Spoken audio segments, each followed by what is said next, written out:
Indonesia merupakan negara kepulauan terbesar di dunia.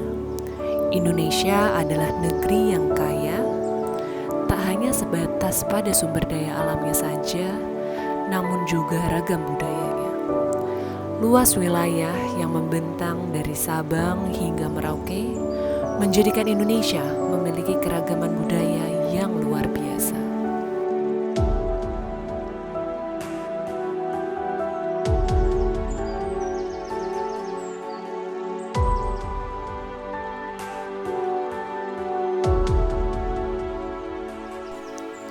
Namun saat ini Indonesia dilanda bencana. Bermula dari kota Wuhan, tepatnya di Tiongkok, virus jenis baru ini telah menyebar ke berbagai belahan negara di dunia, termasuk Indonesia.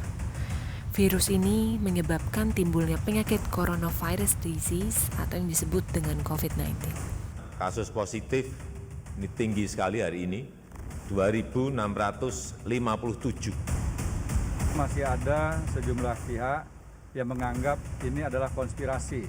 COVID ini rekayasa. Pandemi COVID-19 yang terjadi sejak bulan Maret 2020 mempengaruhi segala aspek kehidupan. Ketimpangan ekonomi penduduk Indonesia atau biasa disebut sebagai Gini ratio di masa pandemi COVID-19 tahun 2020 meningkat. Pemirsa, pandemi COVID-19 telah membuat jutaan orang kehilangan pekerjaan dan angka kemiskinan melonjak. Pada bulan September 2020 lalu, total penduduk miskin di Indonesia tercatat meningkat hingga 2,76 juta. Tak terhalang oleh COVID-19, saya mengemban tanggung jawab sebagai seorang ASN untuk membangkitkan Indonesia. Penerapan protokol kesehatan merupakan hal wajib dalam hidup berdampingan dengan COVID-19 di era new normal.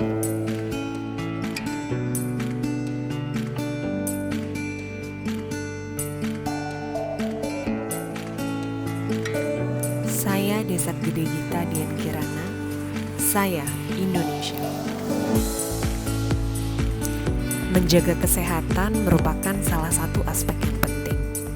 Seperti kata pepatah, di dalam tubuh yang sehat terdapat jiwa yang kuat. Dengan begitu, saya tetap dapat menjalankan tugas dan fungsi saya sebagai seorang ASN dengan sebaik-baiknya. Tak lupa dalam rangka mendukung pemulihan ekonomi pasca pandemi COVID-19, industri dalam negeri, khususnya industri kecil dan menengah, perlu terus diberdayakan.